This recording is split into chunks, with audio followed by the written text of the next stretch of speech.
Vamos abrir as nossas Bíblias no Salmo de número 51, a partir do verso 1, diz assim o texto: Tem piedade de mim, ó Deus, segundo a tua misericórdia, conforme a tua grande clemência, apaga minhas transgressões, lava-me de toda a minha culpa e purifica-me do meu pecado. Pois no meu íntimo reconheço as minhas transgressões e trago sempre presente o horror do meu pecado. Pequei contra ti somente, e pratiquei o mal que tanto reprovas.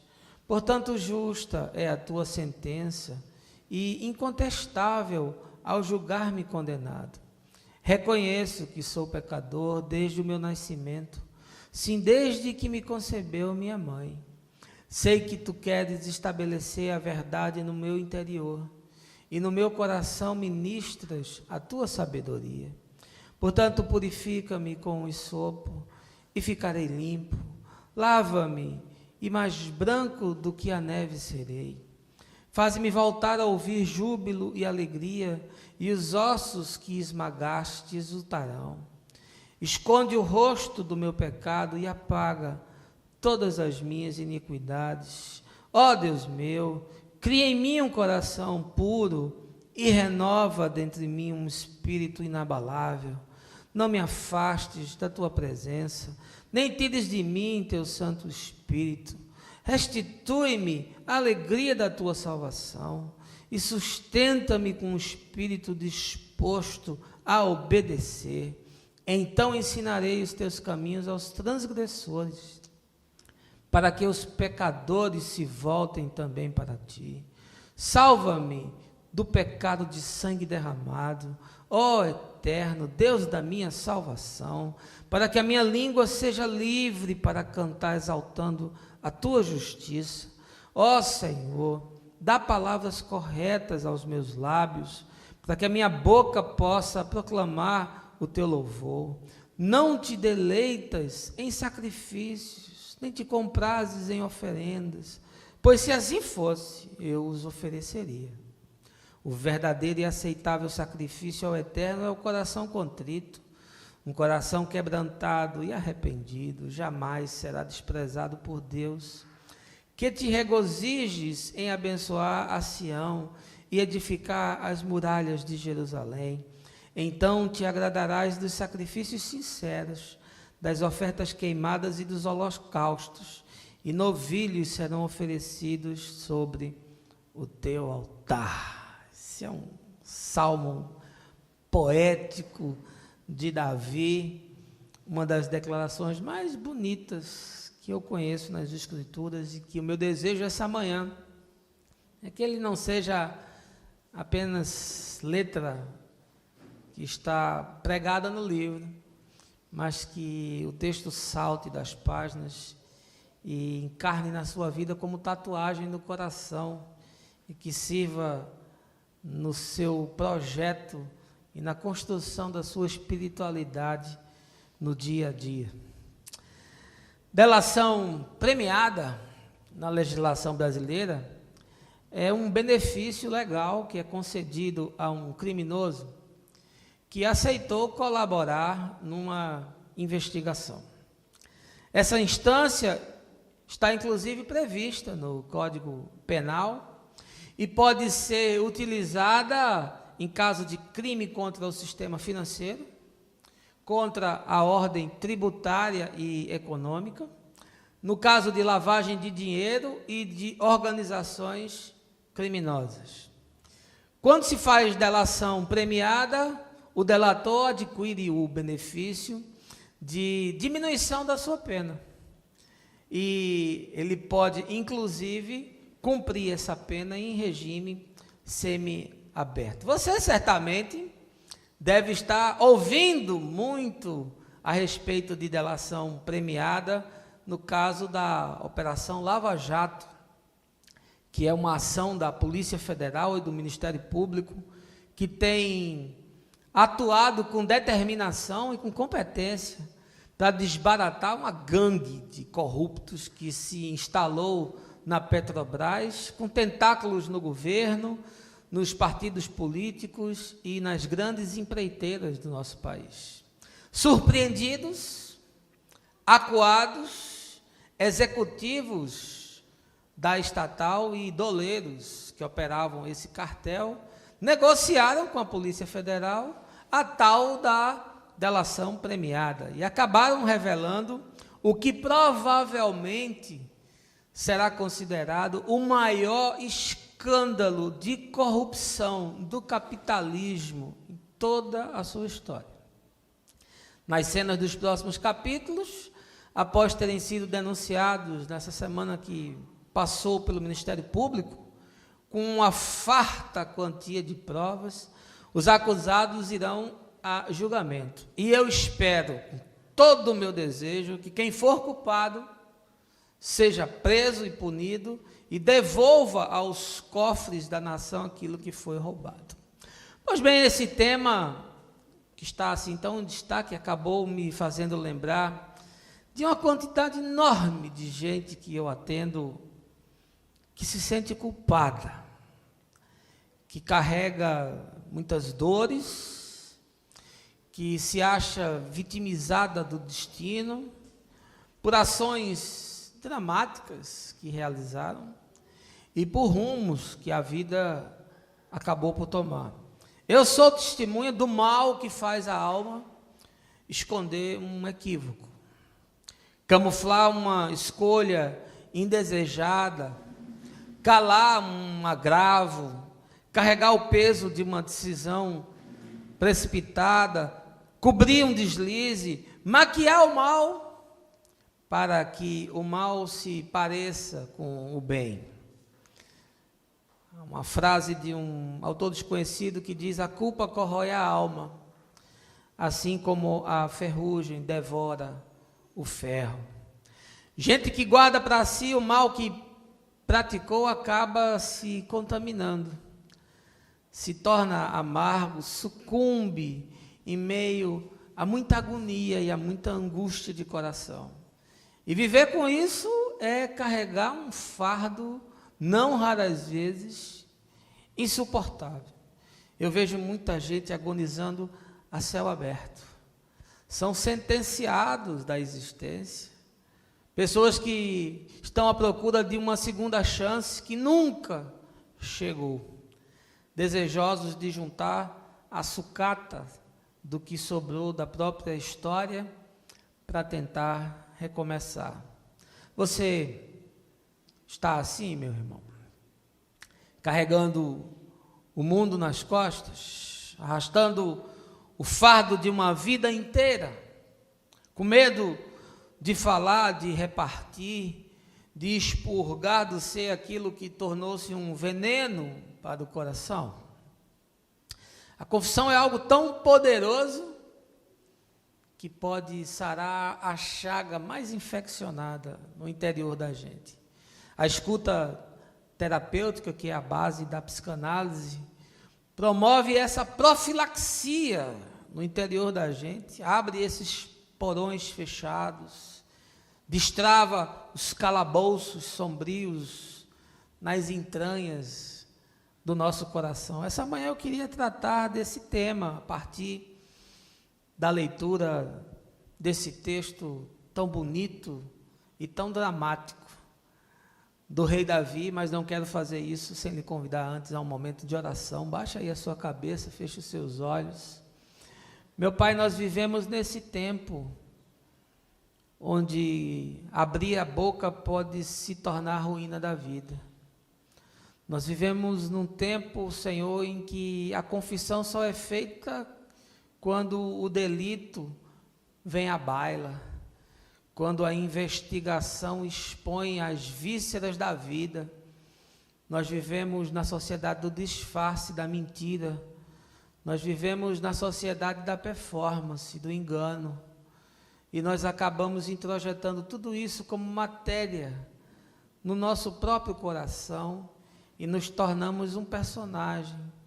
Esquecemos de quem fomos, esquecemos de quem somos e deixamos de ser o que deveríamos. Portanto, essa manhã, Senhor, sabedor que sou, de que há muitos precisando confessar o seu pecado diante de Ti, eu te peço que essa palavra traga confronto, mas também promova conforto, de tal forma que os que por ela sejam alcançados possam ser aliviados das suas dores e que possam ser aliviados dos seus fardos, porque o convite do Evangelho é para que nós possamos andar desembaraçados, sem culpas e sem medos, sendo perdoados por aquele que nos amou. Dá-nos a Tua paz, no nome do nosso Senhor. Amém. Ler o Salmo 51 sem saber como ele foi escrito, nos faz perder toda a dimensão do que de fato estava no coração de Davi quando ele escreveu. Por isso eu quero colocar você dentro dessa cena, porque esse texto foi escrito num momento dramático da vida do rei de Israel, num momento intenso e extremo, num momento de profunda solidão e de agonia, de um homem já velho, que se revolve no seu íntimo e que sente que o seu pecado o esmaga, a ponto dele dizer que quando ele cala de confessar a sua culpa, se sente como se os seus ossos estivessem sendo todos quebrados. Davi escreve esse texto e essa poesia que é um derrame daquilo que está no seu coração, é a abertura de um vulcão que expele larvas que estão acumuladas num momento que eu imagino tenha sido muito precioso, porque depois que ele faz essa confissão, ele se sente perdoado e ele se sente absolvido do seu drama. Mas como é que essa história começa? De fato, Davi está aqui colocando diante do pai uma decisão, uma escolha que ele fez, muito dramática. Já homem velho, impedido pelos seus comandantes de ir para a guerra, Davi estava no seu palácio, ali nos seus terraços, olhando para a cidade de Jerusalém, quando ele percebe do outro lado da rua uma mulher belíssima tomando banho, e aquilo aguça de tal forma a concupiscência da sua alma que ele manda trazê-la. E com essa mulher ele tem uma relação intensa e ele a ama. Mas depois daquela noite de prazer, de luxúria, de sexo desvairado, que satisfaz todos os apetites de um coração sedento, ele a despede para casa, ninguém viu, ninguém sabe. O tempo se passa até que essa mulher, chamada Batseba, o procura e diz: olha, aquela noite foi tão boa que eu ganhei um bebezinho como resultado do nosso encontro. E aí Davi entra em pânico, porque essa mulher é uma mulher casada, e o seu marido é um dos mais leais e bravos oficiais do povo de Israel, e esse homem está na guerra, colocando a sua cabeça em risco para salvar o povo e para salvar também o rei. E aí Davi age com a frieza e o racionalismo de um homem que é muito parecido comigo e com você. E ele toma uma decisão de chamar esse seu comandante, chamado Urias, para que ele possa estar com a sua esposa. Não existia exame de DNA, portanto, ele estando com a sua mulher, um tempo depois o menino nasce, todo mundo fica feliz, ninguém vai perceber que o menino é a cara de Davi, afinal de contas a mulher não ia ter uma relação com o rei. E assim Davi chama esse homem para lhe prestar um relatório, ele conta o que está acontecendo na linha de combate. Depois Davi diz: agora você vai para casa, para um justo descanso. Sua mulher, aquela potranca, deve estar lá lhe esperando, aquela ninja, a garota da laje. Vá lá, meu amigo, se banqueteie. Aí o cara diz: eu não posso fazer isso. Os meus homens estão lá morrendo na guerra, a turma está comendo gafanhoto. Tem gente que está com o corpo todo cortado, todo ferido, e eu vou me deitar com a minha mulher para ter um momento de luxúria? Não, não posso. Urias era um homem de uma consciência e de um caráter inquebrável. E aí ele vai, mas não entra em casa, fica na porta. E aí dão esse relatório para Davi, diz: olha, o cara não foi não. E Davi disse: e agora? Eu preciso que esse cara transe com essa mulher. Chama ele de novo aqui que eu vou embebedar ele. Aí fez um jantar, matou um cabrito, mandou trazer uma cerveja da boa, ou quem sabe um vinho da sua adega. Não sei se tinha pitu lá na época de Davi, cachaça mineira. Mas eu sei que o Urias tomou um porre de chamar cavalo de minha nega. E aí, depois que ele estava embriagado, o rei disse: leva ele agora, joga lá na porta de casa, ele entra, depois no dia seguinte ninguém sabe nem o que foi que aconteceu. Ele não sabe se transou, se não transou, o menino vai nascer e fica todo mundo em paz. E assim fizeram, mas o Urias não entrou, ficou na porta.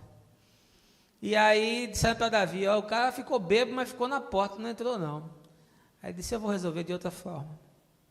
Sentou, fez uma carta para Joabe, que era o seu comandante, e disse para Joabe: eu estou mandando esse cara aí, meu general, e aí é o seguinte, quando tiver a pior batalha e o pior momento da guerra, você bota ele na frente e manda o pessoal abandonar ele para que ele seja morto. Você imagina um comandante recebendo uma carta dessa, né? Porque ele pensa: hoje é ele, amanhã pode ser eu. E assim aconteceu. Urias foi despedido com saudações e abraços, foi enviado para a morte pelo rei de Israel, homem segundo o coração do Senhor. E Urias foi colocado na batalha e foi deixado pelos seus aliados, pelos seus amigos, pelos seus soldados, e foi morto. Bem, o tempo se passou, Davi chorou a morte do seu comandante, a mulher ficou de luto. E agora o caminho estava aberto para o rei dizer: bem, um benefício eu tenho que fazer a esse homem, não vou deixar um pedaço de pecado desse, uma mulher desse tamanho ficar sozinha na vida, vou casar com ela. E aí Davi casa com Batseba, o menino nasce, chave de bebê, todo mundo está feliz, até o dia em que Natã, o profeta, procura Davi e conta uma parábola para ele, dizendo que havia um homem numa cidade que só tinha uma cordeirinha que ele tratava como a sua filha, dormia na sua cama. E havia um fazendeiro rico que tinha muitos rebanhos, tinha muitas cabras, muito gado, muitas ovelhas. E aí veio um viajante para pousar na casa do homem rico, e ele desejou lhe oferecer um banquete, e aí pegou a ovelhinha daquele que só tinha uma, e trouxe para a sua casa, a matou, a sacrificou e a serviu. E aí Davi, na sua falsa moral, na sua hipocrisia, não percebeu que a história era a respeito dele próprio. E disse para Natã: olha, Natã, esse homem que fez isso deve morrer. E aí o profeta, que não tinha pacto com ninguém, que não respondia a ninguém a não ser ao Deus eterno, botou o dedo na cara do rei e disse: esse homem é você, Davi. E agora você vai escutar a palavra do Senhor. Porque você fez isso. Esse filho que a tua mulher está carregando vai nascer e vai morrer. E mais, porque você matou Urias com a espada do engano e do homicídio, jamais a espada vai se apartar da tua casa. O que você fez escondido, eu vou fazer na frente de Israel inteiro. E se você conhece a história de Davi, sabe que Absalão pegou as mulheres de Davi, levou para a praça, as concubinas, e as estuprou. E a espada nunca se apartou da casa de Davi. É uma casa marcada por sangue. É uma casa onde Aminon estupra Tamar, sua irmã. E depois Absalão mata Aminon, porque o pai não faz absolutamente nada. E depois o próprio Absalão vem matar Davi e foge. E esse Joabe, que é do comandante Davi, mata Absalão. Uma história de sangue, de tragédia. Pois bem, esse salmo é escrito depois dessa conversa entre Davi e Natã. Porque quando Davi foi confrontado, a primeira coisa que ele disse foi: pequei contra o Senhor. Esse é um homem segundo o coração de Deus, não porque ele não peca, mas porque é um homem que olha para dentro de si, percebe o tamanho da sua maldade, e ele confessa ao seu Deus: eu pequei contra ti, Senhor. Por isso que é um homem segundo o coração de Deus. E ele saiu daquela conversa com Natã, mesmo Natã tendo dito: olha, isso que eu disse vai suceder, mas o Senhor te perdoou. E ele sai dessa conversa, e eu fico imaginando essa cena, eu crio esse cenário na minha cabeça, de que Davi subiu as escadas do seu palácio, se trancou no seu quarto e chorou profundamente. E ele pegou uma pena de escrever e um papiro, e começou dizendo: tem piedade de mim, ó Deus, segundo a tua misericórdia.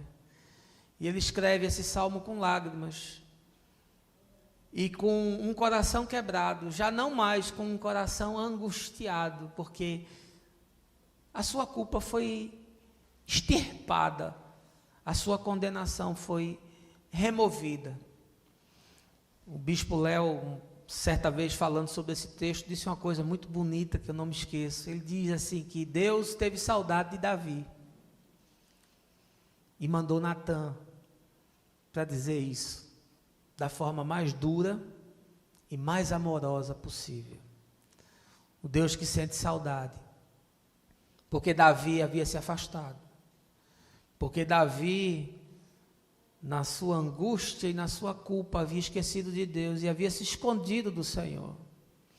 Assim como fez Adão e Eva, quando na sua culpa se esconderam de Deus, e Deus, na viração do dia, no final da tarde, foi buscá-los, porque tinha saudade. Esse é o Deus que busca os homens, porque sente saudade, sente desejo de estar próximo. Eu queria tirar algumas lições desse texto para você, e queria, sobretudo, interpretar o que nós vivemos nesse tempo, porque nós estamos nessa sociedade em que as pessoas vivem disfarçadas. Você vê que mesmo depois da exposição de todas as provas, mesmo depois dos delatores contarem todos os detalhes, e olha, quem faz uma delação dessa a um delegado da Polícia Federal, não tem disposição de inventar conversa, de fazer brincadeira, porque os caras sabem que o seu pescoço está em jogo. E ainda assim, com toda a vastidão de provas, o que você ouve de forma deslavada e cínica são os partidos políticos dizendo que tudo que fizeram foi contabilizado e conforme manda a lei eleitoral. O que você vê são as empreiteiras dando declarações dizendo que jamais fizeram qualquer ação de suborno e que tudo que realizam sempre foi conforme a legislação. Você vê aqueles que são envolvidos no governo ou nos partidos políticos virem a público e dizer com cara cínica de que nunca, jamais fizeram qualquer coisa ilícita, que são homens de moral inabalável e de um caráter irrefutável. Eu não estou fazendo juízo premeditado. A justiça está aí para fazer juízo. Mas eu acho muito pouco provável que o Ministério Público, que a Polícia Federal, fizesse acusações dessa envergadura e com essa gravidade e seriedade, se não tivessem provas muito contundentes para assim afirmar. Nós vivemos num tempo onde você deve negar tudo. Diga sempre que não foi você, que não foi com você. De qualquer forma, fuja de qualquer possibilidade de assumir uma culpa. Delação, em hipótese alguma, guarde com você todos os seus pecados, morra com os seus equívocos e erros, mas não conte nada para ninguém. Não confie em absolutamente ninguém. Negue enquanto você puder. Conta-se que um sujeito estava numa praça, teve uma discussão de trânsito com um outro e perdeu a cabeça, meteu a mão dentro do carro, puxou uma pistola e deu 5 tiros na pessoa com quem ele estava discutindo, e o cara caiu morto no meio da rua. Começou a juntar gente, foi um corre-corre danado, ele ficou louco com aquilo, e olhou e tinha assim uma casa, e ele correu e entrou nessa casa. E quando entrou, era um escritório de advocacia, e a secretária disse: olha, o que é que o senhor quer? Ele disse: eu quero me esconder. Ele saiu entrando pelos corredores e entrou na sala do presidente da empresa, um advogado, senhor já de idade, experiente, matreiro, e ele entrou apavorado, ofegante, e gritou: meu amigo, me ajude, eu acabei de matar um homem aqui fora. E o advogado disse: calma, sente-se aqui, isso é o que estão dizendo. É nesse tempo que nós estamos, é nessa sociedade que nós existimos, e a gente vai acumulando esse lixo na alma. A gente torna o ser um depósito de mentira, de falsidade, de hipocrisia. A gente coloca essa máscara, como disse, que quer garde, e vai para o baile da vida, e imagina que isso não provoca nenhum desarranjo, que isso não vai produzir um desconforto tal que a vida vai nos sufocar. Foi isso que aconteceu com Davi, e isso já aconteceu comigo em algumas situações na minha vida, e talvez também aconteça com você, e quem sabe está até acontecendo. O que nos ensina Davi no Salmo 51? Pegue a sua Bíblia, volte para o texto. Eu quero conversar com você a esse respeito. A primeira coisa que o salmista nos ensina é que o confessor precisa ter a consciência de quem lhe fará justiça. Veja aí versos 1 e 2.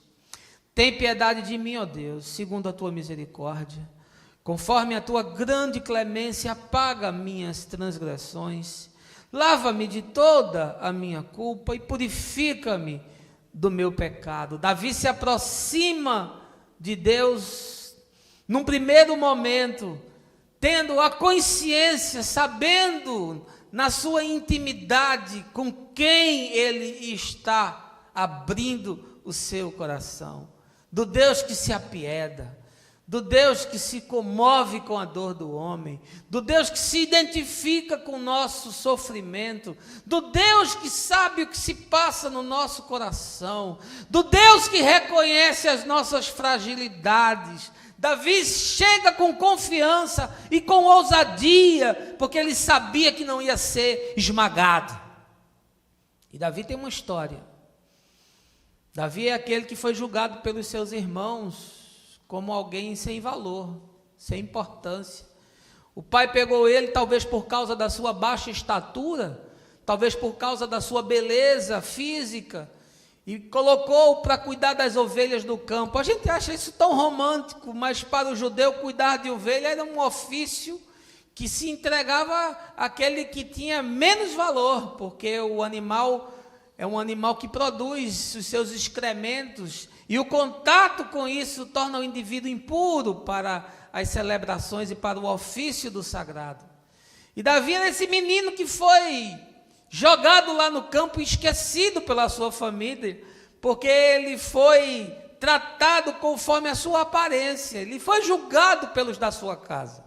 Quando Samuel chegou para ungir o rei, segundo a ordem de Deus, Jessé trouxe os seus filhos a partir do mais forte, do mais bonito, do mais poderoso, do mais hábil, daquele que era mais destro para a batalha.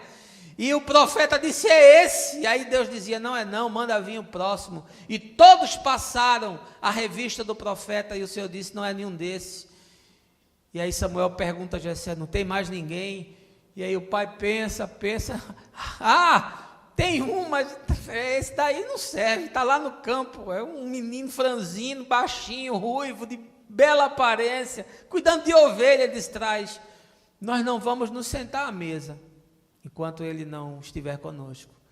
E quando aquele garoto entra por aquela porta, o Espírito espírito se agita dentro de Samuel e ele diz: é esse, unge ele, porque Deus não vê conforme vê o homem. Davi sabia o que era ser julgado. Davi foi julgado depois pelo rei Saul, quando se dispôs a enfrentar o gigante. Saul olhou e disse: é esse daí que vai lutar por Israel? Estamos perdidos. Esse menino não aguenta nem carregar a minha armadura, bota a armadura nele. Quando botaram a armadura nele, Davi não conseguia se mexer, era peso demais. A espada de Saul era do tamanho de Davi. Ele disse: não dá não, não dá para brigar com isso não. Eu vou com meu estilingue. Vou pegar uma meia dúzia de pedra. E aí Saul deve ter dado uma gargalhada e disse: esse menino aí vai morrer do grito. Quando o gigante chegar junto dele, Golias abrir a boca, ele morre só do mau hálito do gigante. Ele foi julgado, mais uma vez, conforme a sua aparência. Depois ele foi julgado, porque o rei viu que Davi se tornou um homem de guerra. E era um homem que saía para as batalhas, e Davi tinha uma fome de morte que não se saciava com nada. E aí, quando ele voltava, as mulheres de Israel cantavam que Saul tinha morto milhares, mas Davi tinha morto dezenas de milhares. E aí ele é julgado. O rei tem no seu coração ciúme despertado e ele tenta matar Davi. Davi tem que fugir. Davi é julgado pelos seus inimigos. Davi é julgado pela sua mulher, Mical, que era filha de Saul, quando ele se dispôs a trazer a arca para Jerusalém e entrou dançando na frente de todo o povo, porque Davi era um homem que nunca perdeu a sua sensibilidade e as suas emoções. Ele se emocionava diante do seu Deus. E quando Mical viu aquele homem dançando na frente do povo, disse: que coisa mais ridícula, o rei pinotando, feito um pirilampo. E aquilo trouxe uma sentença de Deus na sua vida. Ela ficou estéril por conta disso, porque ela rejeitou e julgou Davi no momento em que ele estava se alegrando, celebrando diante do seu Deus. Ele foi julgado pelos seus filhos. Davi era um homem que sabia o que era ser julgado, mas ele se aproxima de Deus com uma consciência muito sensível, sabendo que o Senhor não vai retirar dele a sua misericórdia. Senhor, tem piedade de mim, conforme a tua grande misericórdia, conforme a tua clemência, apaga as minhas transgressões. Em outra versão, talvez na sua, o texto diz: cobre, Senhor, as minhas transgressões.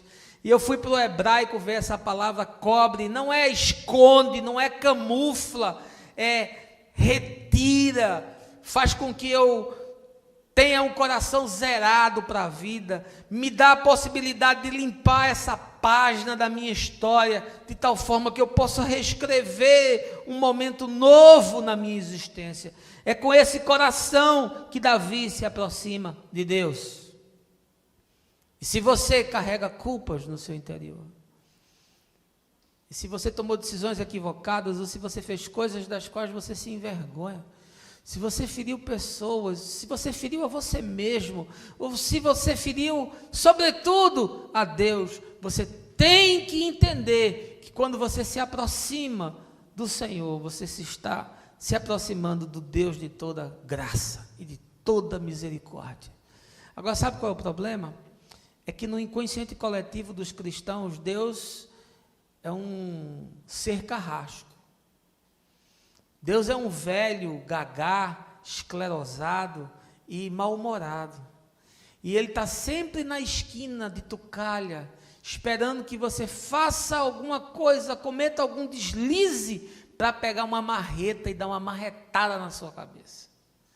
Desde cedo as crianças são ensinadas: não faça isso não, porque Papai do Céu castiga. E nós crescemos com essa ideia desse Deus que estraga prazer, desse Deus que não permite que a alegria bata na sua porta. O sujeito até para celebrar faz isso de forma contida, com medo de que Deus ouça a sua gargalhada, de que Deus veja os seus confetes sendo lançados no ar e resolva lhe fazer alguma maldição, deseje fazer um encontro de contas, uma contabilidade entre o céu e a terra. E é por isso que ninguém confessa absolutamente nada. E nós abrimos mão dessa profilaxia de alma, dessa terapia, porque não tem coisa melhor, meu irmão, do que você sentar no divã de Deus. Tem gente que gostaria muito de sentar no divã de Freud, mas eu lhe digo, eu queria muito mais sentar no divã de Deus do que no divã de Freud. Deus é capaz de entender os dramas daquilo que acontece no meu coração, no meu interior. Deus sabe quem eu sou, mas nós carregamos essa ideia equivocada de que Deus é um Deus de acerto de contas, de que Deus está sempre correndo atrás da gente para nos punir. E nós lemos o Velho Testamento e vemos esse Deus que castiga, que manda matar, que manda esmagar, que manda saquear. E nós não compreendemos que o entendimento do homem do Velho Testamento está expresso no seu entendimento de Deus também. Por isso que o Deus do Velho Testamento é tão diferente do Deus do Novo Testamento. E aí nós achamos que foi Deus que mudou, mas eu quero lhe dizer que não foi Deus quem mudou. Quem mudou foi o homem. Foi a capacidade de entender a revelação de Deus, que é progressiva, que fez com que o homem tivesse uma nova interpretação de Deus. E aí Jesus chega e diz: olha, não contenda com os seus adversários. Se alguém te pedir a capa, dá-lhe também a túnica. Se alguém quiser te ferir na face, entrega também a outra. E aí você pensa assim: puxa, como esse Deus do Novo Testamento é diferente do Deus do Velho Testamento. Na verdade, não é Deus que é diferente. É a forma de interpretação, é a forma de captação e de discernimento, não só da vida, mas do sagrado, que mudou. Eu quero lhe dizer uma coisa essa manhã, meu irmão. Se você deseja se aproximar de Deus, faça isso com seu coração absolutamente tranquilo. Não esconda dele absolutamente nada. Sabe por quê? Porque ele já sabe tudo. Porque a sua existência é um flagrante para Deus. Porque a palavra, diz o salmista, nem chegou na sua boca, ele já sabe o que se passa. Portanto, aquele que se aproxima do Senhor tem que saber que Deus é um Deus de misericórdia. Pastor, mas se ele sabe tudo, então por que eu preciso confessar? Porque a confissão não faz bem a Deus, não, ela faz bem a você. Deus não se altera com a sua confissão, Deus não vai se surpreender com o seu pecado, você não vai deixar Deus chocado, mas a confissão promove uma cura, uma cicatrização da sua alma enferma e em carne viva. E é isso que Deus deseja que aconteça. 1 João, capítulo 1, verso 9, o apóstolo diz: se confessarmos os nossos pecados, Ele é fiel e justo para nos perdoar os pecados e nos purificar de toda a injustiça. Mas ele começa essa afirmação com uma condicional: se confessarmos. Você não está obrigado a confessar. Aliás, nós vivemos de forma tão displicente que confissão para nós não tem nenhum significado. Os católicos romanos ainda fazem aquelas confissões mecânicas, porque isso é parte da sua liturgia, está lá como menu no culto. Mas a grande maioria das pessoas esquece de se apresentar diante de Deus e confessar os seus pecados. Ou porque a vida se tornou tão mecânica que já o coração se fez de pedra e a consciência ficou cínica e cauterizada. Que o sujeito imagina que não precisa confessar mais absolutamente nada. Ou então porque ele tem medo de expor-se diante de Deus, talvez temendo reprimendas, talvez temendo um acerto de contas, talvez com receio da pena e do castigo que sobre si virá. Mas Davi diz: lava-me, Senhor, dessa minha culpa, me purifique do meu pecado.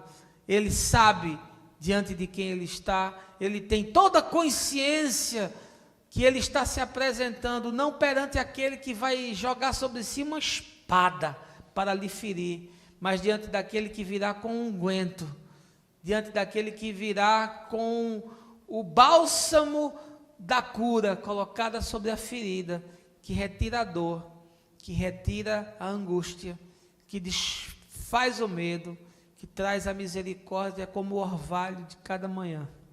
A segunda coisa que Davi nos ensina é que jamais haverá libertação se não houver também reconhecimento de culpa. Veja aí os versos de 3 a 6. Pois no meu íntimo reconheço as minhas transgressões e trago sempre presente o horror do meu pecado.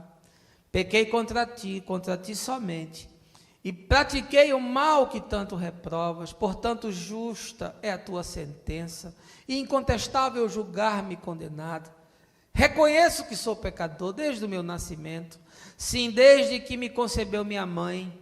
Sei que tu queres estabelecer a verdade no meu interior, e no meu coração ministras a tua sabedoria. Você sabe qual é o grande problema daqueles que andam esmagados pela culpa, asfixiados por aquilo que fizeram, as decisões que tomaram, as escolhas que se apresentaram diante de si, e diante dessas oportunidades fizeram o trágico para si mesmos?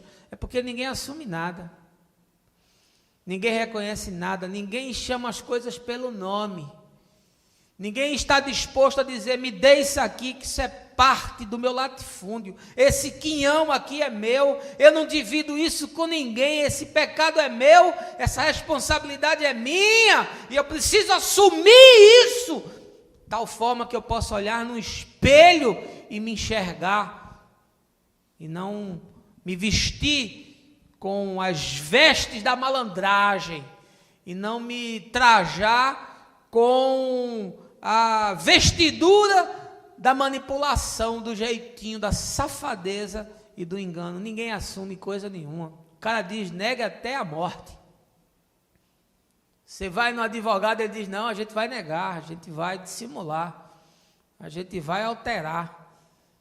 Eu tenho uma ação trabalhista ainda esse mês para ir para julgamento, e eu vou lhe dizer: o que se pede não é justo.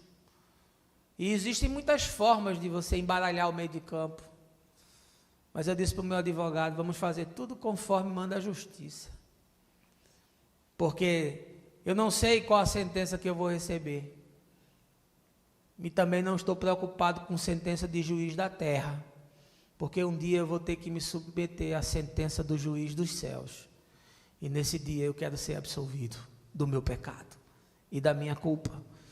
Ninguém aceita coisa nenhuma, mas Davi era um homem que tinha um entendimento que jamais poderia ser liberto da sua transgressão e ter a sua culpa apagada se ele não reconhecesse que tinha uma participação decisiva naquela situação.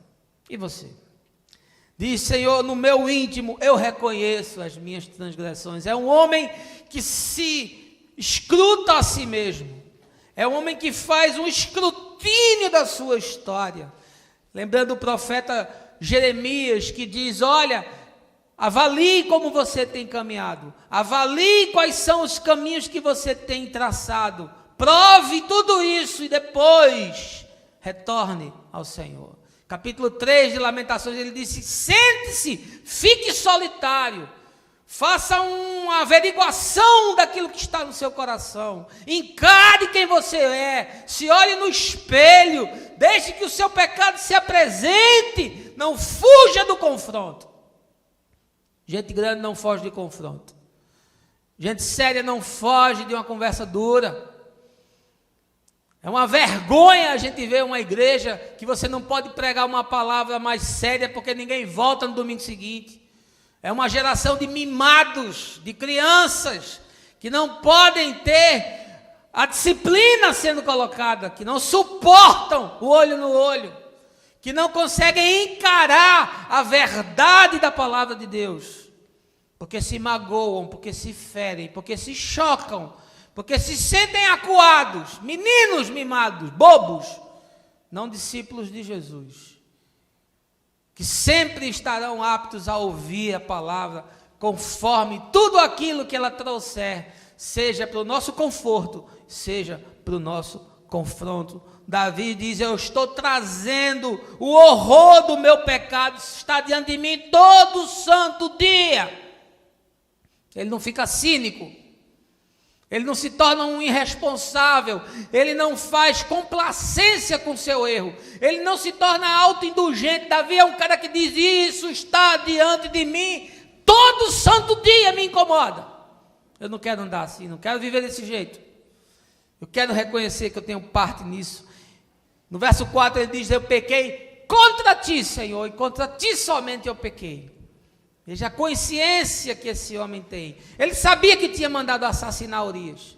Ele sabia que tinha se deitado com Batseba. Ele sabia das implicações. Mas o que ele tinha de consciência prevalente: eu pequei contra ti, Senhor. Quando José é tentado pela mulher de Potifar se deitar com ela, ele diz: não vou fazer isso, porque se eu fizer isso eu peco contra Deus. Ele tinha essa consciência. Ai, quem carrega essa consciência, meu irmão, e faz isso, há uma dor tão profunda no coração. Aquele que transgride contra Deus carrega uma dor profunda no coração. E Davi era tão sério e tão honesto que ele diz: a tua justiça é razoável, a tua sentença é incontestável. Quando você me julga e me condena, você tem todo o direito de assim fazer. Ele não fica com mimimi, não fica com justificativas, ele não vem com racionalizações, ele não apresenta as suas escusas, ele não diz: olha, tudo estava muito difícil, o momento era dramático, olha, foi uma situação inevitável. Não, Davi não faz nada disso. Quando Natã o confronta, o texto é de uma sintetização dramática, porque a única coisa que Davi afirma é: pequei contra Deus. É a única frase que ele carrega. E aqui no Salmo 51, ele afirma: você tem todo o direito de fazer comigo o que você bem quiser, porque de fato eu sou culpado. E no verso 6 ele diz: sei que tu queres estabelecer a verdade no meu interior e no meu coração ministrar a tua sabedoria. Ele diz: olha, eu preciso disso, eu preciso dessa disciplina, eu preciso, Senhor, passar por esse vale tenebroso. O escritor de Hebreus diz que aquele que é filho precisa compreender que por vezes a disciplina se faz necessária. Filho meu, não desprezes a disciplina do Senhor, quando por ele fores arguido, diz o texto, porque Deus disciplina a quem ama. Há situações na nossa vida que são tão dramáticas que Deus permite que circunstâncias, às vezes, calamitosas aconteçam, por causa do seu amor, porque senão a gente se afasta, se desvia e se torna irrecuperável. E Deus permite que a tragédia nos alcance, que a dor chegue na nossa carne, ou que a tragédia bata na nossa porta. E isso nada mais é do que a manifestação do seu amor, porque você quer um Deus só que lhe bote no colo, você quer um Deus que só lhe faça cafuné, você quer um Deus que só lhe abra as portas fechadas e que destrave os ferrolhos de bronze. Você quer um Deus que só lhe faça rico, saudável e feliz. Mas você precisa saber que por vezes situações das mais adversas acontecem, porque com a tristeza do rosto, diz o sábio, se faz melhor o coração. Para você se tornar uma pessoa melhor, às vezes o caminho é um caminho de espinhos.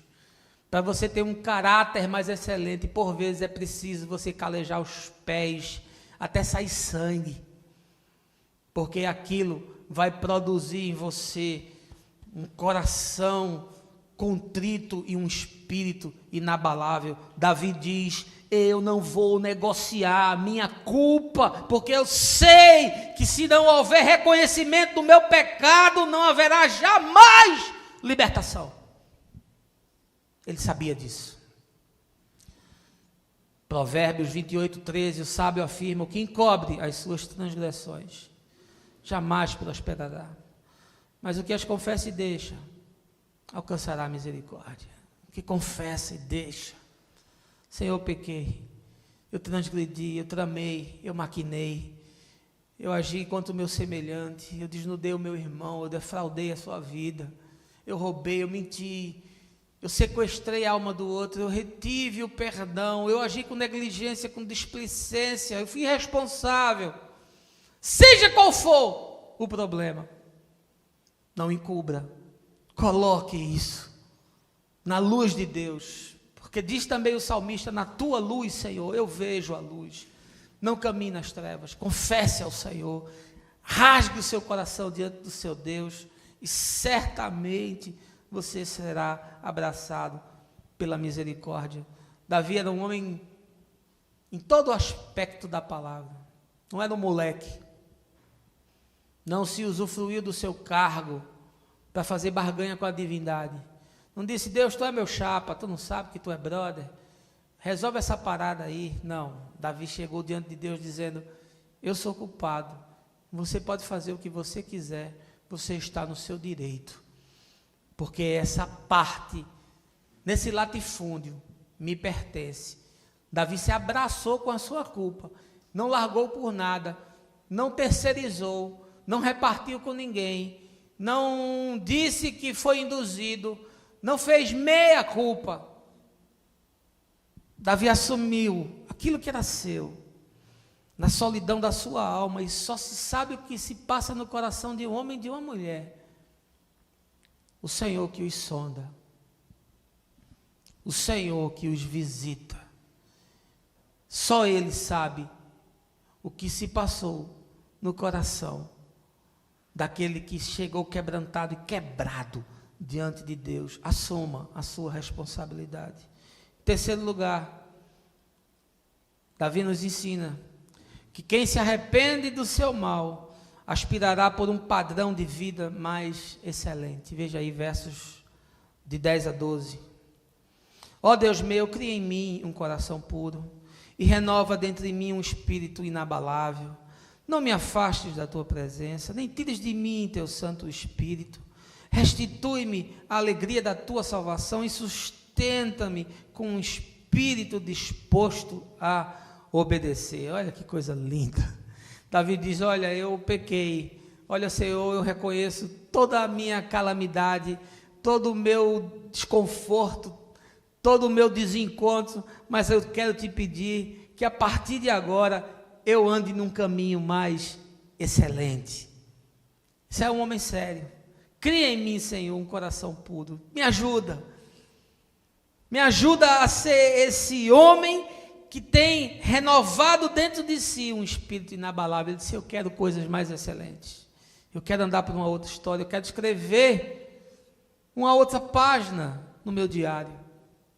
É aquele que entende que o caminho trilhado não foi bom, é aquele que reconhece que as experiências não produziram paz e alegria, é aquele que, ao discernir que a opção que fez foi trágica, diz: nunca mais vou andar nesse caminho, eu quero andar num caminho mais excelente.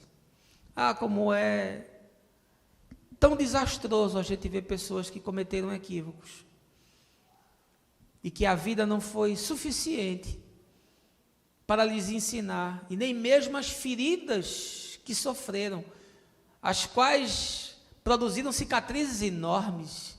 Algumas dessas, inclusive, ainda estão parcialmente abertas, e a pessoa insiste em andar pelos mesmos caminhos, até que a chaga se torne incurável, até que a ferida não possa mais ser suturada, e aquilo produza uma infecção tal que gere uma sepsemia, e só vai agora amputando, porque não tem mais como recuperar para a vida. Davi diz: não, eu quero andar por um caminho mais excelente, eu não quero mais repetir essa história. Não afaste de mim, Senhor, a tua presença. Ele reconhece que a distância de Deus, que a ausência de Deus, que o desviar-se dos valores e dos princípios de Deus tinha uma influência decisiva naquilo que acontecia na sua história. Talvez Davi, pelo fato de não ter mais que ir à guerra, e por já ser um homem velho e cansado, ele tenha relaxado. ele tenha, quem sabe, imaginado que não precisava orar tanto, não precisava buscar tanto, não precisava adorar tanto. Isso acontece também conosco. E como acontece? Quando a gente começa a imaginar que pode prescindir do convívio, da comunhão, da congregação, do outro, que é parte indispensável da nossa história, do discipulado, do encontro, do pequeno grupo, da oração, do aconchego, do ensino. Quando a gente imagina que chegou num estado de espiritualidade que pode prescindir dessas coisas, eu lhe digo, a tragédia está a caminho. Porque a soberba precede a queda. Porque todo aquele que é altivo de coração vai se encontrar com a tragédia no seu caminho. Porque a gente não reconhece a enorme misericórdia de Deus na nossa vida, pacientemente esperando que a gente faça aquilo que tem que ser feito. Davi disse: eu não quero mais andar nesse caminho. Não permita, Senhor, que essa chama se apague no meu coração, que teu Espírito sempre acenda a minha consciência de tal forma que eu discirna logo por onde é que eu estou andando, em que tipo de terreno eu estou pisando. Meu irmão, coisa triste a gente vê que em muitos o Espírito apagou. Ele já era uma vela ao vento, muito tênue, produzia uma luz tão incipiente, e com o tempo, até aquela pequena chama se apagou. E agora a casa é feita de silêncio e solidão, de escombros. E você olha para a pessoa, os olhos são opacos, porque ele não se emociona mais, e porque ele não teme mais. E aí sim, o temor do Senhor é o princípio da sabedoria, não é o medo, mas é o entendimento de quem é Deus. E que nós não podemos andar sem Ele. E não podemos ousar na vida, dar um passo, sem incluí-lo e chamá-lo a estar conosco. Triste daquele que imagina que pode, na sua existência, caminhar sem Deus. Triste daquele que teve a sua alma, se encontrou num estado de dormência existencial. Daquele que não se levanta mais, não agradece por nada. Daquele que não clama mais aos céus, daquele que não confessa o seu pecado, daquele que não exclama: eu preciso de ti, vem em meu socorro. Davi diz: Senhor, renova em mim um espírito inabalável, não afaste de mim a tua presença, restitui-me a alegria da tua salvação, devolve, Senhor, essa consciência da grande misericórdia e do grande benefício que eu recebi, que foi a tua salvação. Você foi salvo de você mesmo, meu irmão. Há muita gente que tem medo do inferno. Eu nunca me preocupo com o inferno. Eu sei que ele não foi feito para mim. E que ele não foi feito para você. E a maior salvação que eu tive foi a salvação de mim mesmo. Foi saber que maldito é o homem que confia no homem. Foi saber que eu não tenho que colocar minha expectativa nem em príncipes, nem em filhos de homem em que não há salvação. O meu socorro vem do Senhor, Ele que fez os céus e a terra. Não dormitará aquele que me guarda, é certo que não dorme o Rei de Israel. O Senhor é a minha rocha e a minha cidadela, Ele é o meu libertador, nele a minha alma confia. Não retrocederá aquele que assim caminhar, colocando toda a sua esperança no Senhor. Davi diz: restitui em mim essa consciência, Senhor, esse discernimento, para que eu não viva como um louco, achando que a vida se resolve com a força do braço, com as minhas habilidades, porque da noite para o dia você recebe um diagnóstico trágico, e as suas forças não servem mais para absolutamente nada, e nem todo o seu dinheiro pode fazer com que aquilo que lhe abateu se resolva. Você fica como Jó, quebrado, prostrado, dizendo: Pai, tem misericórdia de mim, traz-me a tua salvação. Gosto muito do texto em que João Batista, capítulo 3 de Mateus, verso 8, diz: produzi, pois, frutos dignos de arrependimento. É Davi dizendo: eu quero andar num padrão mais excelente. É Deus nos convidando a fazer um caminho que seja um caminho reto, de justiça e de verdade, Sim, você terá equívocos, você terá seus deslizes, você cometerá as suas faltas, você se surpreenderá com a sua capacidade de ir contra Deus, mas você sempre se levantará do monturo de cinza, se você aprender a ter um coração quebrantado e você confessar diante de Deus a sua culpa, dizendo: eu aspiro por um viver mais excelente. Em último lugar, a confissão aceitável é aquela que é o reflexo de uma mudança na vida. Veja aí versos 16, 17 e 19.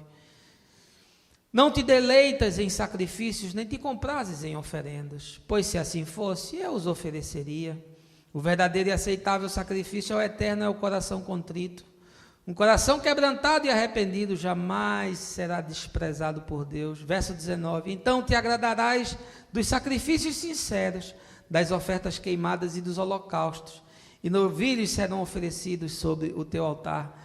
Davi nos ensina que a confissão precisa ser o reflexo daquilo que já acontece na vida. Ele diz: olha, Deus não está atrás de liturgia, Deus não está atrás de rituais, Deus não está em busca de ofertas que sejam apenas o arroto daquilo que está na garganta, mas que não procede do coração.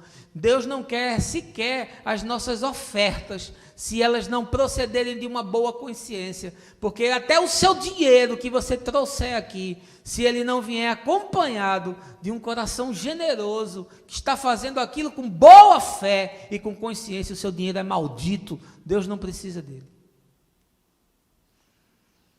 Porque a confissão só ganha significado quando ela reflete aquilo que é verdadeiro no nosso caminhar. O profeta Isaías, capítulo 1, verso 13, diz assim, expressando a fala do próprio Deus: não me tragam mais ofertas vãs, o incenso é para mim abominação, e as luas novas, e os sábados, e a convocação das assembleias. Não posso suportar a iniquidade, nem mesmo as reuniões solenes de vocês. Deus falando ao profeta, e o profeta falando para o povo. Ele diz: eu não aguento essa espiritualidade que é só retórica. Eu não aguento esse culto de vocês que acontece no domingo, 2 horinhas só, e depois vocês voltam para a vida e tomam as decisões mais loucas do mundo, e vocês vivem conforme aponta o nariz. Eu não aguento mais esse culto em que vocês tomam a ceia, comem o pão e bebem o vinho, e desprezam aqueles que agonizam diante de vocês. E imagina que eu estava dizendo fazer isso em memória minha, que era para você repetir esse rito vazio, e você desprezar o faminto de pão, aquele que está faminto de vida, que está do seu lado, às vezes na porta da sua casa. Eu não aguento mais essa espiritualidade. Eu não aguento mais essa devoção de ocasião, que você só se sensibiliza em meia hora de culto. Olha, meus irmãos, a minha mulher é testemunha disso. E eu quero ser verdadeiro com vocês, e quero abrir o meu coração. Eu acho uma vergonha o culto que nós oferecemos a Deus. Eu acho uma vergonha. A gente não consegue sequer chegar na hora.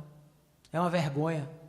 Você não se atrasa no cinema, você não se atrasa para a prova no seu concurso público, você não se atrasa para o jogo de futebol, mas você não tem a disciplina necessária para chegar no momento de adoração e se apresentar diante de Deus e dizer: Senhor, eu te levo a sério. Senhor, eu vim para cá porque eu preciso. Eu estou aqui porque eu necessito. Eu preciso do encontro. Eu preciso estar congregado com a família. Preciso criar vínculo com o corpo. Preciso de ligaduras para me relacionar, ser pastoreado, ser ensinado, ser discipulado. Me desculpe, meu irmão. Eu digo isso com todo o amor do mundo. Mas eu tenho vergonha dessa geração. Eu tenho vergonha de existir nesse tempo. Quando eu olho para a nuvem de testemunhas que me afirma o livro de Hebreus, de homens que foram cerrados no meio, degolados, crucificados, trucidados, mortos, que levaram a sua existência à última consequência para anunciar Jesus, e eu olho para a minha geração, eu sinto vergonha. Se cair 3 pingos de chuva, ninguém sai de casa, porque tem medo de desmanchar a chapinha que fez no cabelo. É uma vergonha, isso é uma vergonha. A gente começa o culto com 3, 4 pessoas, porque ninguém chega na hora, porque não tem compromisso, porque não tem responsabilidade, porque não sabe quem é Deus, porque pensa que Deus aceita qualquer lixo, porque nós imaginamos que Deus recebe qualquer porcaria, que Deus está muito grato e satisfeito de você vir aqui e passar 2 horinhas sentado, 2 horinhas não, porque ninguém chega na hora. Você passar aqui 1 horinha, 1h20, aturando o pregador, doido para acabar e você sair para o seu programa e fazer o seu domingo, porque já cumpriu com a sua obrigação. Eu estou falando de forma genérica, não é só para vocês não, é para todo mundo que me ouve, são centenas de milhares. Porque eu quero lhe dizer, meu irmão, o nosso culto é trágico, nós cantamos sem saber nem o que estamos dizendo. Nós perdemos as nossas emoções, nós não nos sensibilizamos com Deus. Ora, se eu percebo isso, você imagine o Senhor de toda a terra. Nós levamos Deus na galhofa, nós levamos Deus na brincadeira. Nós pensamos que Deus recebe lixo, nós entregamos para Ele aquilo que é de pior. Até da nossa oferta nós somos displicentes. A gente liberta a consciência das pessoas imaginando que elas farão isso com o coração agradecido. É uma vergonha isso. Você ensinar e o cara só dava a oferta porque era obrigado, porque ele tinha medo que o demônio viesse e destruísse a vida dele, porque ele tinha medo que o devorador fizesse um rapa nas suas contas, aí ele dava com medo, ele dava esmagado, mas ele dava. E quando a gente liberta as pessoas para fazer isso com consciência, com coração, conforme aquilo que tiver proposto, sem nenhum tipo de constrangimento, a gente fica na vergonha de não pagar o aluguel de R$3.000, isso é uma vergonha, meu irmão, quero lhe dizer que isso é uma vergonha. Eu tenho vergonha de pastorear uma igreja que não consegue arcar com o mínimo do mínimo, do mínimo, do mínimo, porque nós fizemos uma conta aqui, de padaria, se cada um desse R$30 por semana, todas as despesas seriam pagas. Você sabe que tem família que depende disso aqui, não é a minha não, porque eu nunca dependi de igreja, graças a Deus, o Senhor sempre botou pão na minha mesa pelo meu trabalho, pelo trabalho da minha mulher. Mas tem família que depende disso aqui para comer. Você sabia disso? Você sabia que tem conta para pagar? Você sabia que centenas de pessoas se beneficiam do trabalho dessa comunidade, que nós fazemos ação social para valer, responsável? Você sabia disso? Não. Você faz de conta que não é com você. Você faz de conta que você traz qualquer porcaria e joga aqui no altar. E tem gente que não quer nem trazer aqui, pede uma conta para depositar, para não fazer nenhum tipo de esforço. Eu quero lhe dizer, meu irmão, isso é uma vergonha. Eu me sinto envergonhado. E digo isso com a firmeza que é necessária, porque eu amo você. Porque se eu não lhe amasse, eu não lhe confrontava, não lhe exortava, e lhe privava de ser abençoado. Porque Deus não faz barganha, mas Deus abençoa e derrama os celeiros dos céus na vida daquele que compreende que deve ser responsável e compromissado com o evangelho, com a propagação do reino de Deus. A gente não faz isso aqui, meu irmão, fazendo troca com o dono da casa não, tudo aqui é pago. Tudo aqui é pago, não tem nada de graça. Tudo que você vê é pago. Nós temos 30 crianças da favela agora aqui sendo ensinadas, lanchando, aqui sendo cuidadas com todo o carinho, tudo isso é pago. Você entra no nosso grupo no WhatsApp e vê as pessoas pedindo para ajudar com material de limpeza, comprar um hidrocor, comprar uma massa, comprar uma cartolina, porque a gente não consegue fazer. É uma vergonha. Eu quero lhe dizer, é uma vergonha, eu tenho vergonha disso. E depois você fica pedindo que Deus lhe promova no seu emprego, ou se você está desempregado, que Deus abra uma porta de emprego para você. E você não pode dar uma oferta ao Senhor, que é você e Deus, ninguém sabe aqui quem dá e quem não dá, e quanto dá não, você dá quanto você quiser. Mas Deus sabe aquilo que você tem, aquilo que você poderia dar, o dízimo da sua pizza, o dízimo da sua boate, o dízimo do seu lazer, o dízimo da sua academia, pagaria tudo, só o dízimo, e nós não damos. Me desculpe o meu desabafo, me desculpe a minha sinceridade, mas se você quiser andar aqui é assim, a gente fala a verdade na cara, porque depois eu lhe abraço e lhe beijo com toda a sinceridade da minha alma, respeitando os seus limites, mas desejando muito que você crie consciência, e que você ande na justiça e na verdade do Senhor. É para isso que nós estamos aqui. Eu não vou ficar aqui dando tapinha nas suas costas e falando de você pelas costas de você, não. Aqui nós somos sérios. Aqui o que nós fazemos é seriedade. Está ali no quadro de aviso fixado. Tudo que se arrecadou e tudo que se gastou, assinado por mim e pelo tesoureiro. A gente não está aqui com molecagem, com safadeza, não. A gente não está com brincadeira, não. Tem vidas que dependem disso aqui hoje.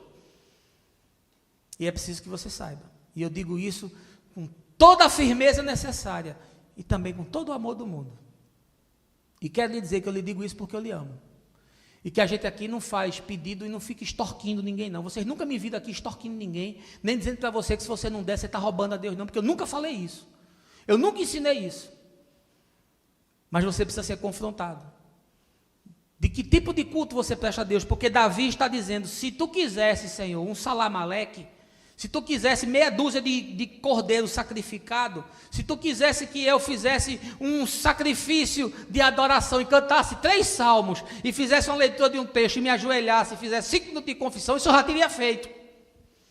Sei que o rei de Israel, o homem que sabia quem era Deus, está dizendo que a confissão, ela só ganha significado se ela vier de dentro. Está dizendo aqui, o verdadeiro e aceitável sacrifício ao Eterno é um coração contrito e quebrantado e arrependido, a esse Deus jamais desprezará. Que culto você presta ao Senhor, meu irmão? Que tipo de culto é esse? Que tipo de espiritualidade é essa? Que evangelho foi esse que ensinaram para você? De onde você veio? Que desgraça fizeram? Aí você diz, não, porque eu sou traumatizado. Então, meu irmão, pega seu trauma e morra com ele. Isso aqui não é lugar para traumatizado, não. Isso é lugar para gente que se reconhece com problema, mas quer ser sarado. Vai andar a vida todinha com trauma. Não, porque eu tenho trauma, eu tenho medo, porque eu fui enganado, porque eu fui roubado, porque eu fui esmagado, porque eu fui discriminado. Por favor, deixe isso para trás. A gente quer caminhar num momento novo. A gente quer caminhar numa proposta nova. A gente quer construir uma comunidade de gente de bem. De gente bacana, de gente legal, de gente para cima. Por favor, não fique abraçando e acariciando seu trauma, não. Se livre disso. Saiba que você está aqui entre pessoas sérias. Aqui ninguém está brincando de igreja, não. Eu tenho outra coisa para fazer da vida, meu irmão. Eu não tenho tempo para perder com quem não quer, não. Eu estou aqui para ensinar gente que quer ser discípulo de Jesus, porque eu tenho responsabilidade. Eu vou dar conta do sangue de vocês a Deus. E eu não quero chegar diante de Deus e dizer, não, eu fiquei lá brincando, ensinando besteira, falando de Pedro, João e Tiago no barquinho, do teu amor, que o teu amor, que o teu amor, e não sai disso. E fiz uma programação para botar todo mundo para brincar, era um circo que a gente tinha lá, Senhor. E agora vai todo mundo para o inferno, porque ficou todo mundo de consciência cauterizada, porque ficou todo mundo de coração petrificado, porque ficou todo mundo alienado entre as 4 paredes, esqueceu da vida, esqueceu do outro, a sociedade estava implodindo e a gente estava batendo palma e cantando. De vez ou outra a gente fazia uma marcha para Jesus, jogava um bocado de panfleto para cima e dizia, quem pegar vai ser salvo.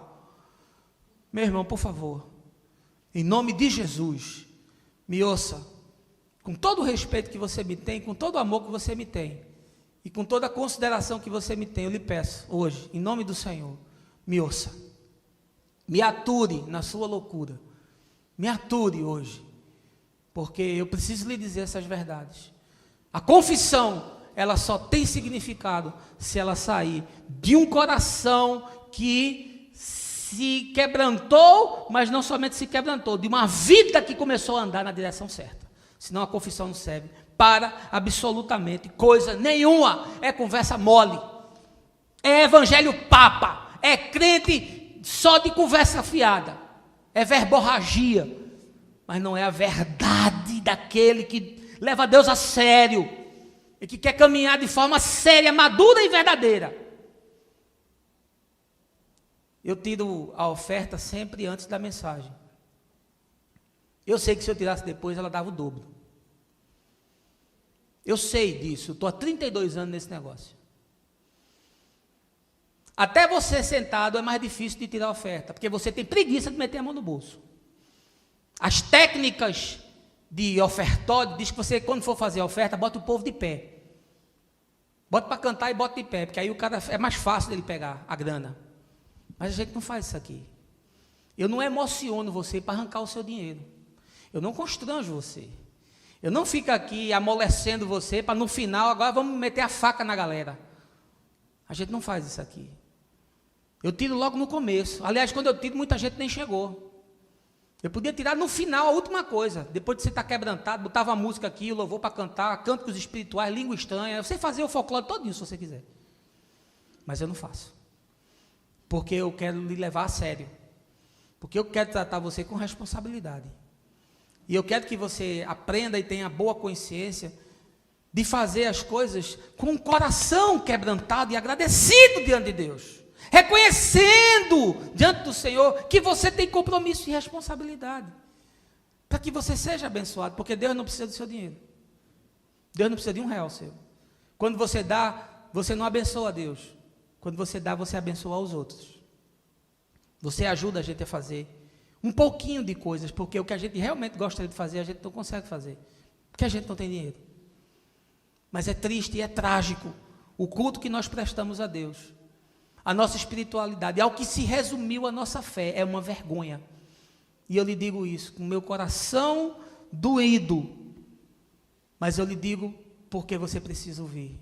E você ainda me ama depois disso? Você ainda me ama? Eu sei que tem meia dúzia que volta domingo que vem, os outros eu não sei não. Mas eu sei que tem meia dúzia que já aprendeu a amar o pastor e a ouvir o pastor, que volta a semana que vem. Mas saiba, você que está nos visitando hoje, que aqui é assim. A gente não brinca de evangelho. Quando é preciso, uma palavra mais dura de confronto, a palavra é dita. E com toda a intensidade. E por favor, meu irmão, não se comprometa com nada que você não pode arcar. Não bote seu nome em nenhuma lista que você não possa honrar. Por favor, não faça isso. Nunca mais faça isso. Porque nós não pedimos nada para ninguém assumir coisa nenhuma. Mas se você assumiu, tenha a dignidade de levar o seu compromisso a sério. Porque aqui a gente não está brincando de fazer igreja e fazer graça, não. Aqui a gente está salvando a vida de pecadores. E a gente está livrando gente da eternidade distante de Deus. E a gente leva isso muito a sério. Ronald Biggs foi um ladrão britânico, considerado um dos protagonistas do mais famoso roubo que houve no século XX. Em 1963, ele, junto com mais 15 comparsas, roubaram 2,6 milhões de libras de um trem postal na cidade de Buckinghamshire. Ele foi preso em 1964, mas conseguiu fugir em uma fuga espetacular da cadeia. Foi para Paris, depois ele foi para a Austrália e finalmente em 1970 ele chegou no Brasil. Aqui ele se estabeleceu. Imagina, um ladrão no Brasil está em casa, né? E aí se casou, teve filho e começou a gozar a vida como um bom vivant durante muitos anos. Mas em 2001, esse Ronald Biggs declarou ao jornal The Sun, na Inglaterra, que gostaria de voltar para o seu país, mesmo sabendo que quando ele colocasse os pés em solo inglês, ele seria imediatamente preso e remetido à cadeia. Um homem que passou 37 anos fugindo da sua sentença. Doente e velho, já sobrecarregado de muitos fardos, Ronald Biggs retornou ao seu país em 7 de maio de 2001 e ficou preso até 2008, mesmo com seu estado físico agravado. Várias vezes a defesa interpelou a justiça para que soltasse aquele homem já completamente avariado, mas eles negaram, deixaram ele na cadeia. Em 2009, contudo, seu estado era tão deplorável que a justiça liberou ele da sua pena e ele foi liberto. Foi para uma casa de idosos, onde agonizou até os seus últimos dias e morreu em 2013, com 84 anos. Sabe o que é que eu penso? Que esse homem passou a sua vida toda fugindo e viveu de forma nababesca, e viveu se deleitando e se ufanando de ter sido um homem que roubou, escapou, fugiu e ninguém pegou ele. Mas a culpa esteve sempre dentro do seu coração. E algo lhe esmagava de tal forma que chegou num tempo que não foi mais possível fugir daquilo. E ele preferiu voltar no final dos seus dias e ficar preso numa cadeia, numa cela, um homem velho, do que não pagar a sua pena. A decisão de Ronald Biggs, para mim, tornou ele um homem grande. Eu não sei o que o motivou, mas eu tenho certeza que ninguém escolhe terminar preso, confessando a sua culpa, somente porque quer fazer graça. Foi um homem que disse: esse foi o meu pecado, essa foi a minha história, eu não quero morrer sem pagar aquilo que eu devo. Eu quero confessar e eu quero assumir a responsabilidade dos meus erros. O meu desejo essa manhã, meu irmão, é que essa palavra produza em você consciência. E se você tem caminhado com dores e com angústias na sua alma, que você confesse diante de Deus, que você se abra à luz do Senhor, para que ela entre na sua história, e para que você entenda que todo aquele que se aproxima do Senhor deve fazer isso com a consciência de que Ele é misericordioso, de que Ele é Deus perdoador e Deus gracioso, que sempre nos acolhe nessa perspectiva. Faça isso também, entendendo que jamais haverá libertação se você não assumir a sua responsabilidade e se você não reconhecer a sua culpa. E também saiba que todo aquele que faz uma confissão deve ter consigo o desejo de buscar valores mais excelentes e de reescrever uma nova história e de caminhar por novos caminhos. E finalmente, entenda que a confissão só ganha significado se ela refletir aquilo que se passa no coração e que se materializa na vida. Não adianta uma confissão que não é seguida de um caminhar verdadeiro, porque Deus não é otário. E que o Senhor lhe abençoe. Que o Senhor lhe guarde de todo mal.